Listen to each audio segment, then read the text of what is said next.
Aloha, good evening. We are here in Leilani Estates where, as you guys know, a mandatory evacuation remains in place as the result of an eruption that took place earlier today. And this is something that officials said was a possibility ever since Monday when Pu'u'o'o crater collapsed, causing a deflation in that area, which sent an inflation or an injection of magma down into the ground, underground, and intrusion is what they refer to it as, and it has been traveling through the lower east rift zone of the Kilauea volcano for the last several days, with the possibility, as officials have warned, that there could be a surface level breakout and eruption. And that's exactly what took place today, again in Leilani Estates at Mohala Street. That was right around 4 o'clock this afternoon, and this was after a very significant day of volcanic and seismic activity. And it really all started off what we thought as what was going to be a very slow day. That was according to the USGS HVO scientist in charge, Tina Neal, who we spoke to on Hawaii News Now Sunrise this morning from Halema'uma'u crater.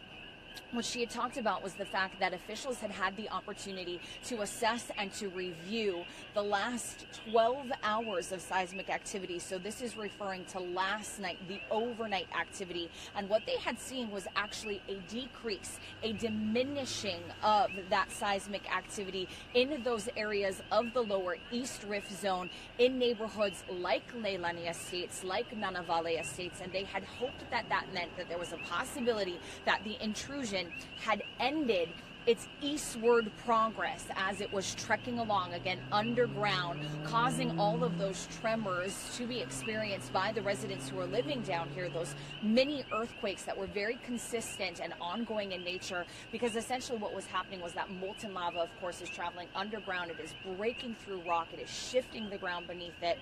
What they had thought, though, was that there was a potential that we would experience a bit of a lull, and that was, again, as a result of a decline in seismic activity overnight. That very quickly changed, though. One thing that was noticed right away by USGS and HVO scientists at the Hawaii Volcanoes National Park was the fact that Halema'uma'u crater, for whatever reason, did start dropping. That summit lake level started really coming down overnight. They estimated 75 to 125 feet as of just this morning, looking at it compared to the days prior when it would actually right at the surface level, even spilling onto the crater floor in some instances. And that did cause concern because they wondered, where was that lava going? Is it possible that it would feed into this intrusion again that had been running, ripping through the lower east rift zone of Kilauea volcano? Then at 10:30 this morning, a 5.0 magnitude earthquake, which they believe the epicenter was on the south flank of Kilauea volcano, that absolutely rocked the Puna district. That rattle could be felt all the way into South Hilo, is also what we are told by individuals who called into Hawaii News Now to let us know that they definitely had felt that earthquake. That earthquake caused the Pu'u'o'o crater wall that was still up, whatever was left remaining of it after the collapse from earlier this week on Monday, April 30th, to also come crashing down. And that sent a very dramatic, just plume of pink smoke and steam up into the air. Thousands of feet, we're told, and that was seen by everyone from Kalapana and Kapoho, Hawaii Volcanoes National Park, all the way into Pahoa. That's when folks thought an eruption had taken place. But then USGS HVO officials were very quick to say it was not an eruption, but rather, again, an additional collapse of Pu'u'o'o crater. And they were going to start monitoring, gathering as much data as they possibly could about what was happening due to this increase in seismic activity. We started seeing a lot of rock falls take place within Halema'uma'u crater as well.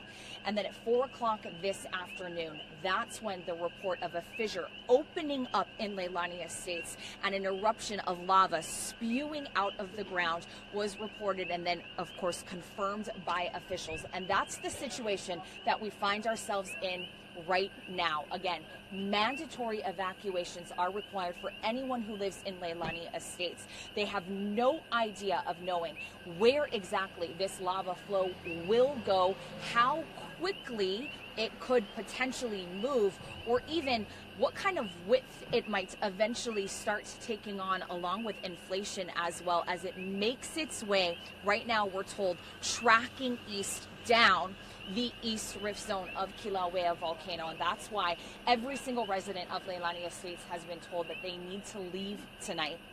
There are several shelters that have been set up. Pahoa Community Center, Kea'au Community Center, and we are told that Civil Defense Agency officials from the Emergency Operations Center are on their way now to where we are, Mobile Incident Command, to assess and determine whether or not additional shelters are needed and what will happen if they start losing key infrastructure, and this of course is utilities down in this lower Puna district area, or if that lava flow starts creeping across highways. That's something right now that they're monitoring. There has been some incredible drone footage that was submitted to Hawaii News Now of the extent of this lava flow. And again, popping up in the middle of this residential community in the middle of the day, really at the end of what for most people would be their day to be heading back home to their families, and instead they had to frantically pack up their belongings, gather whatever they could, load it into their cars. We saw trucks and vehicles just absolutely filled to the brim, and residents just so concerned, expressing to us that they have no idea if they're going to be returning to a house, or if they are given the all clear, how long that will take, because there's just no way to track an event like this with any kind of certainty. And that's what USGS HVO scientists and civil defense officials have been saying from the very beginning. And it's exactly why tonight they're asking us to continue to help spread the word. If you live anywhere in this hazard lava zone 1 or 2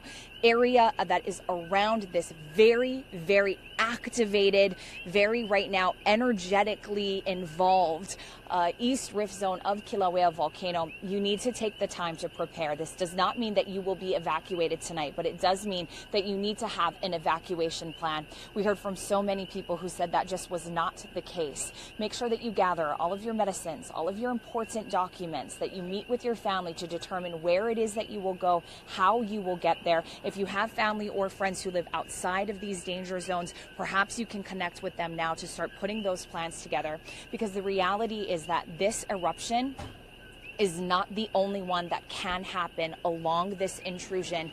If there continues to be that molten lava, that magma being fed from wherever those sources are, whether it's Pu'u'o'o crater, whether it's Hale Ma'uma'u crater, we know that there's a lot of activity right now, and that's exactly what USGS HVO scientists are monitoring. They're trying to gather as much information as they possibly can so that they can better pinpoint exactly where those danger zones are.